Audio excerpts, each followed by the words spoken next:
IPL 68 match RCB versus Chennai super Kings మధ్య జరిగింది. ఈ మ్యాచ్ జియో సినిమాలో 50 కోట్ల మంది దాకా చూశారు. ఇది హైయెస్ట్.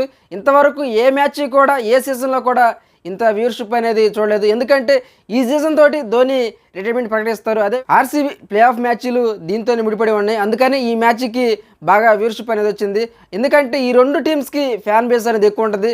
అదిగాక ఆర్సీబీ హోమ్ గ్రౌండ్లో ఈ మ్యాచ్ అనేది జరుగుతుంది. మ్యాచ్ కంప్లీట్ అయినాక నైట్ అభిమానులు పెద్ద ర్యాలీ అయితే చేశారు. ఆర్సీబీ అంతా ఇదిగా ఉన్నారు. ఎందుకంటే ఆర్సీబీ ఇప్పటివరకు 17 సీజన్లు అయితే ఆడింది. దీంతో కలిపి ఇప్పటివరకు ఒక్క కప్పు కూడా ఆర్సీబీ గెలలేదు. ఒకనొక టైంలో ఆర్సీబీ ఎలిమినేట్ అవుతుంది అనుకున్నారు. కానీ వరుసగా 6 మ్యాచ్లు గెలిచి ప్లే ఆఫ్కి అనేది అర్హత సాధించింది. ఈ సీజన్ తోటి ధోని రిటైర్మెంట్ ప్రకటిస్తారని చెప్తున్నారు. మరి ప్రకటిస్తారో లేదో చూడాలి. కానీ ఈ మ్యాచ్ కోసం అభిమానులు అయితే చాలా వెయిట్ చేశారు. వర్షం అడ్డుపడింది అనుకున్నారు. కానీ మ్యాచ్ అనేది కంప్లీట్ అయింది. Friends, subscribe my channel. Thank you.